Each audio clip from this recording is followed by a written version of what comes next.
11월 21일 목요일 아침 글로벌 비트 인사드리겠습니다. 자, 오늘은 대망의 엔비디아 실적이 발표되는 날입니다. 잠시 후 6시 20분쯤 실적 수치 나오는 대로 그 결과를 집중적으로 분석해 보도록 할 텐데요. 정규장에서의 움직임은 이 실적에 대한 기대감, 경계감이 자리하고 있는 모습이었죠. 네, 기대감과 또 변동성에 대한 우려감까지 함께 좀 작용하는 듯해 보였습니다. 사실 이 엔비디아의 실적뿐만 아니라 정말 복합적인 요인들이 간밤에 시장을 좀 움직였는데 어떠한 일들이 있었는지 저희와 함께 체크해 보도록 하겠습니다. 그 전에 체린 앵커와 함께 간밤 미국 증시 마감 상황부터 살펴보겠습니다. 네, 엔비디아 실적에 대한 긴장감이 맴돌면서 뉴욕 증시 장 초반 분위기는 하락으로 가닥을 잡는 듯한 분위기였습니다. 장중에 미셸 보먼 연준 이사가 지난주 파월 의장이 했던 것과 좀 비슷한 발언을 했던 점 역시도 시장에는 부담을 가했습니다.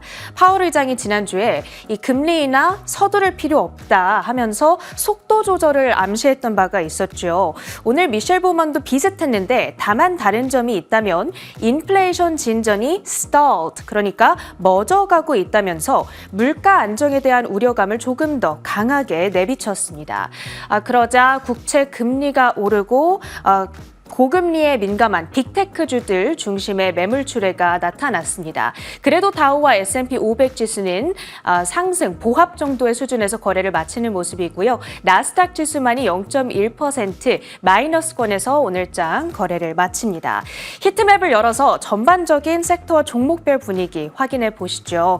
일단 엔비디아 실적 결과를 받아들기에 앞서서 1% 가까운 낙폭으로 오늘장 마무리를 합니다. 잠시 후 6시 20분에 실적 나오게 될 텐데요. 이 엔비디아의 실적은 AI와 반도체 산업의 현재 그리고 미래를 보여주는 중요한 바로미터로 평가받고 있습니다. 장기적인 성장 스토리는 여전히 탄탄한 게 맞지만 주가가 이미 높은 기대치를 반영하고 있다 보니까 이 단기적으로 어떤 이야기가 나오느냐에 따른 부담감이 좀 자리하고 있는데요. 추정치 다시 한번 체크를 해드립니다. 이 매출액은 331억 3천만 달러, EPS는 75센트, 주가에 미치는 영향력은 가이던스가 더 큰데요. 370억 달러 정도로 나올 것으로 예상이 되고 있습니다. 그런데 중요한 건 이 진짜 컨센서스보다 실제 월가 애널리스트들이 기관 투자자들에게 전하는 위스퍼링 넘버를 비트해야 된다라는 건데요. 이 위스퍼링 넘버는 한 395억 달러 정도의 중앙값으로 지금 책정이 되고 있는 상황입니다. 과연 이 수치를 넘기고 애프터에서 어떠한 주가 반응을 보이게 될 것인가 저희와 함께 체크를 해보시죠. 오늘 종가 기준으로는 주가가 0.9% 하락으로 거래를 마쳤습니다. 그 밖에 종목들을 들여다보자면 M7 종목들 장중에는 낙폭이 조금 두드러졌는데요. 일부분 만회를 하면서 마무리를 했습니다. 아마존과 구글 그리고 테슬라가 1% 이상의 하락으로 지수에 하방 압력을 가했습니다. 반도체주 가운데에서는 퀄컴이 두드러지는 약세를 나타냈는데요. 이 스마트폰 반도체 시장에서 점유율을 기준으로 대만의 미디어텍, 애플, 다음으로 전 세계 3위를 기록하고 있는 업체가 되겠습니다. 전일 3년 만에 인베스터데이 행사를 열고 이 자리에서 스마트폰 이외 부문들에 대한 실적 목표를 제시했는데요. 여기에는 자동차라든지 반도체에 들어가는 자동차와 PC용 반도체들이 포함이 됩니다. 모바일 칩 주도주의 자리를 애플에게 빼앗겼으니 이제는 인텔, AMD의 영역에 뛰어들겠다 이런 계획인 건데 이쪽에서 2029년까지 220억 달러의 매출을 추가로 창출하겠다고 밝혔습니다. 그런데 문제는 이 5년이라는 기간이 워낙 길기도 하고 지금 새롭게 뛰어들려고 하는 이 사업의 영역이 이미 경쟁이 너무 치열하다라는 부분이죠. 여기서 과연 잘 해낼 수 있을 것인가? 이 부분에 대한 불확실성이 오늘 주가의 발목을 크게 잡았습니다. 퀄컴의 주가는 6.24% 급락한 채 거래를 마쳤고요. 테슬라 바로 옆에 있는 포드의 주가도 크게 밀렸죠. 유럽 인력 4천 명을 감축하겠다는 발표가 전해졌는데요. 이 발표 속의 세부 내용 그리고 주가가 밀린 이유까지 잠시 후 유정 앵커가 자세하게 정리해 드립니다. 그 밖에 시장을 움직였던 특징주들 하나씩 들여다보시죠. 어제 월마트에 이어서 오늘은 미국의 또 다른 대형 유통업체 타겟의 실적 결과가 발표됐습니다. 깜짝 실적을 달성했던 월마트와는 상당히 대조되는 분위기의 성적표였는데요. 이 동일 매장 매출의 성장률이 0.3% 증가에 그치면서 예상치였던 1.5%를 크게 밑돌았습니다. 그로 인해서 매출액과 EPS 역시 컨센서스를 밑도는 모습 지금 함께 확인하고 계시고요. 이 멜리우스의 분석에 따르면 월마트와 필수제의 가격을 비교를 해보니까 타겟이 한 5% 정도 더 비쌌다라고 합니다. 고금리가 장기화되고 임금의 증가세는 둔화되면서 가격 차이에 민감해진 소비자들이 월마트로 조금 빠져나가고 있는 것이 아닌가 이러한 분석이 들려오고 있고요. 이에 따라서 타겟의 주가는 21.4% 폭락한 121달러 선까지 후퇴를 했습니다. 다음으로는 가구와 주방용품을 취급하는 윌리엄스 소노마입니다. 호실적을 발표한 이후에 폭등세를 띄었는데요. 18억 달러의 매출액에 1.96달러의 EPS, 7.1%의 전년 동기 대비 순이익 증가세를 기록하고 있습니다. 거기다가 연간 가이던스까지 상향 조정을 했고요. 그 덕분에 주가는 27.5%의 폭등세였습니다. 2008년 이래 최대 상승률을 바로 간밤에 기록을 했습니다. 다음으로는 모바일용 마케팅 기업이죠. 앱러빈입니다. 올해 들어서 주가가 700% 이상 뛰어오르면서 AI 소프트웨어 분야에서의 강자로 주목받고 있는데요. 간밤에는 파이퍼 샌들러에서 투자 의견 비중 확대 게시를 했습니다. 목표가는 400달러로 제시를 했는데 주가가 이렇게 많이 올랐는데 25% 정도의 추가적인 상승 여력 아직 남아있다라는 의견이 되겠습니다. 장중까지만 하더라도 5% 정도의 플러스권을 띄다가요. 반납을 조금 했습니다. 1.4% 상승한 325달러 선 가리키고 있고요. 마지막으로는 AI를 접목시킨 보험 기업이 되겠습니다. 레모네이드를 들고 왔는데요. AI 챗봇을 이용해서 90초 만에 보험 견적을 제공하고 3분 만에 보험금을 지급해 준다고 합니다. 기존 보험사들의 복잡한 절차를 완전히 간소화시켜 주면서 AI를 산업에 접목시켰을 때 어떠한 업계 혁신을 불러일으킬 수 있는지를 보여주는 대표적인 사례가 될 것 같은데요. 간밤에 모건 스탠리가 투자 의견을 비중 축소해서 중립으로 상향 조정을 했습니다. 다만 아직 적자 기업이라는 점에는 주의가 필요하고요.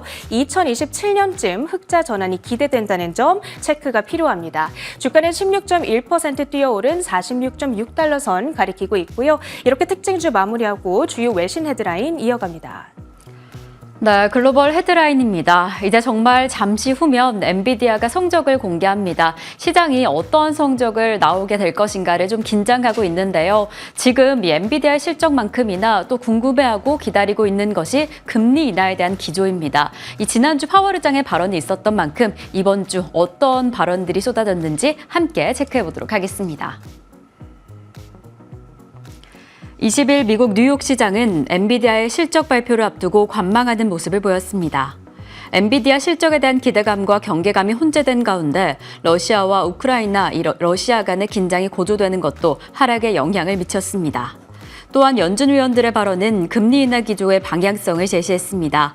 연준의 미셸 보우먼 이사와 리사 쿡 이사는 현재 상황에 대해 신중한 접근이 필요하다고 강조하며 인플레이션과 노동시장의 상황을 면밀히 모니터링해야 한다고 전했습니다.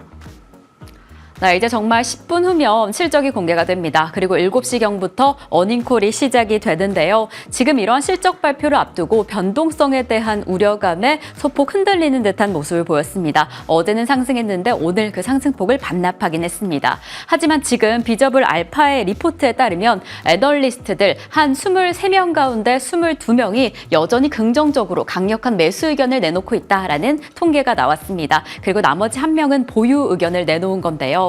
저희가 또 어제 IB 측들의 엔비디아에 대한 목표 주가 변동 소식을 전해드렸습니다. 그래서 지금 이 목표 주가에 대한 평균값을 재보니까 170달러로 평균적으로 잡고 있는데 이는 지금 엔비디아 현재 주가의 17% 높은 수준입니다. 그러니까 전반적으로 엔비디아 주가 앞으로 조금 더 오를 것이고 상황이 긍정적이다라고 해석하고 있는 겁니다.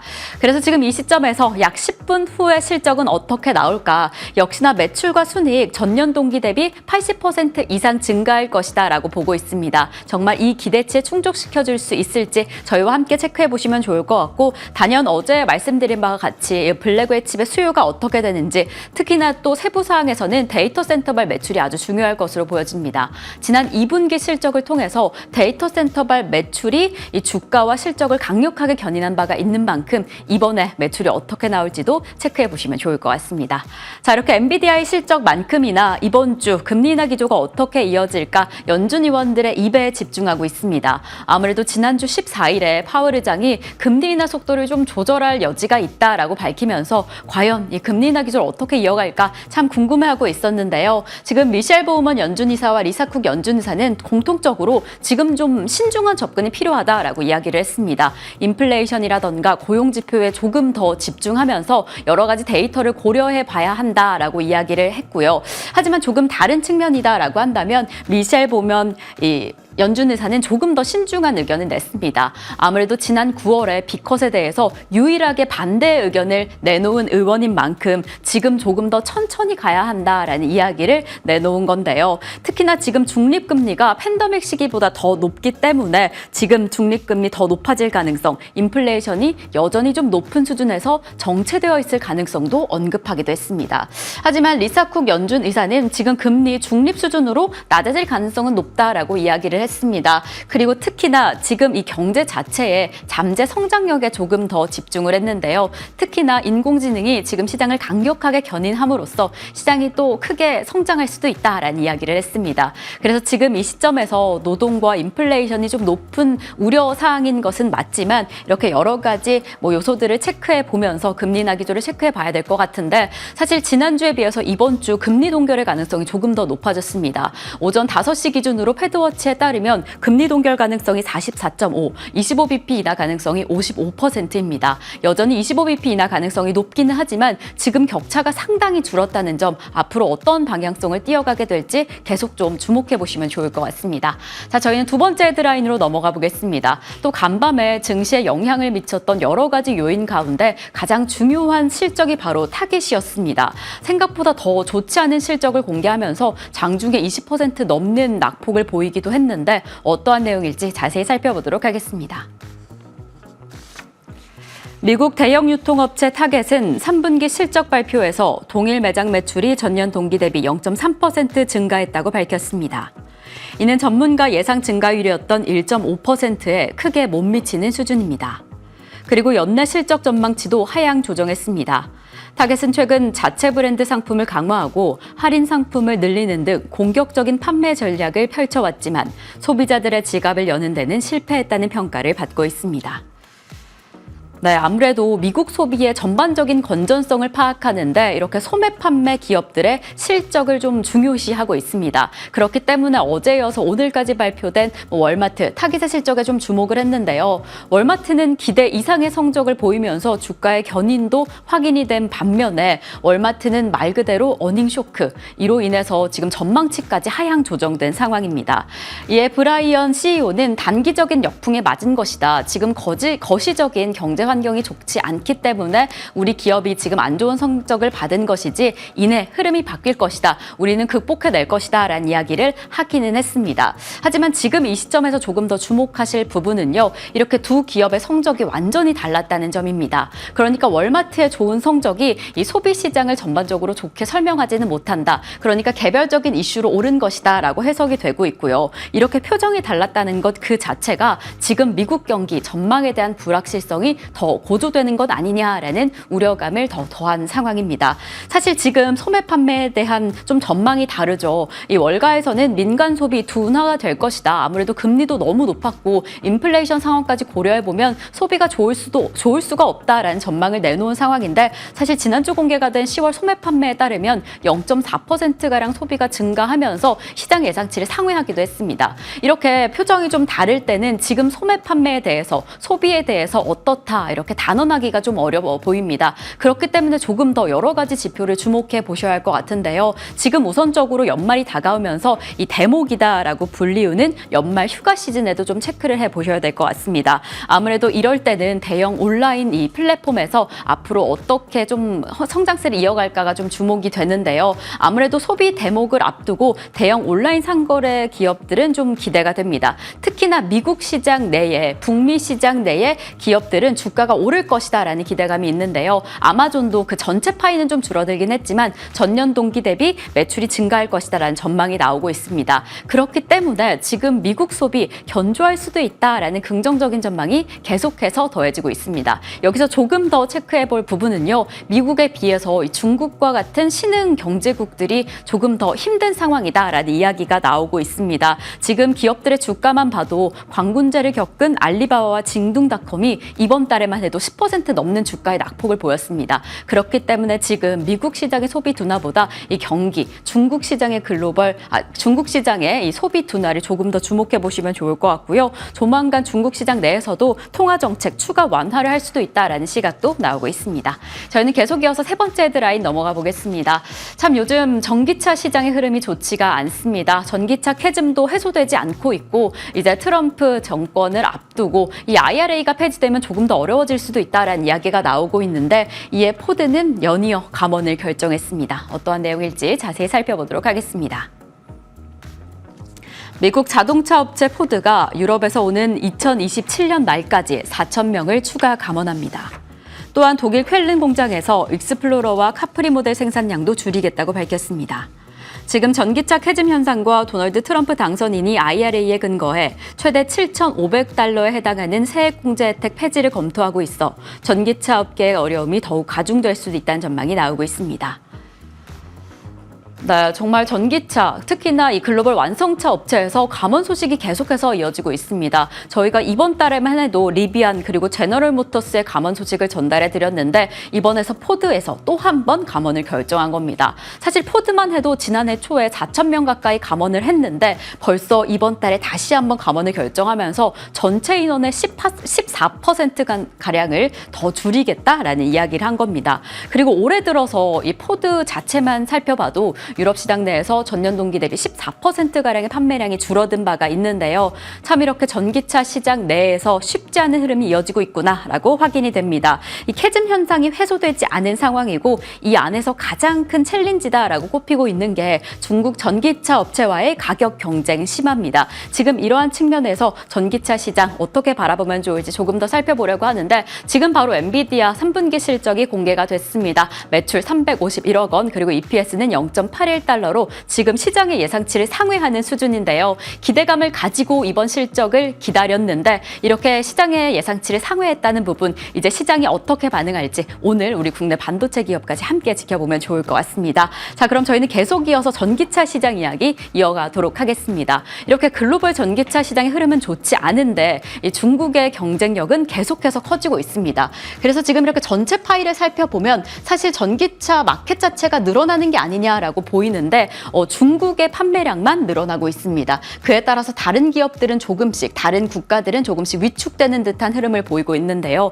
이 중국 전기차 시장은 정말 폭발적으로 늘어나고 있습니다. 전반적으로 하락하는 가운데 지금 전기차 판매량이 전월 대비 11%가량 늘었고요. 전년 동기 대비는 50% 넘게 상승하고 있는 상황입니다. 이 안에서 중국 정부는 계속해서 보조금을 더 지급하고 있고 이에 따라서 비아디와 지리자동차와 같은 중국 전기차 업체가 힘을 더 키워감에 따라서 이 경쟁력이 높아지는 상황. 그렇다면 다른 글로벌 기업들은 좀 경쟁력이 줄어드는 상황이 악순환되고 있습니다. 이러한 흐름 안에서 이제 트럼프 정부가 시작이 되면 어떠한 흐름으로 이어가게 될지 계속 체크해 보시면 좋을 것 같고요. 저희는 계속 이어서 상품 시장으로 넘어가 보겠습니다. 간밤에 또 한 번 비트코인이 최고가를 경신했습니다. 어제 기록했던 94,000달러를 시원하게 깨고 올라간 모습인데요. 이제 95,000달러를 앞두고 있습니다. 사실 어제는 이 비트코인 스테이블코인 ETF 옵션 소식에 상승을 했는데 지금 일각에서 트럼프 정부가 지금 암호화폐 담당하는 직책을 설립할 수도 있다라는 이야기가 나오고 있습니다. 이 부분은 조금 더 체크해보면 좋을 것 같고요. 이 WTI는 0.75% 하락했습니다. 미국 원유 재고가 증가했다라는 소식에 지금 좀 주춤하는 흐름을 보이고 있고요. 금과 구리는 달러 강세에도 이렇게 강세를 보이고 있습니다. 0.79% 상승한 금값의 흐름입니다. 이상으로 글로벌 비트 전해드렸습니다.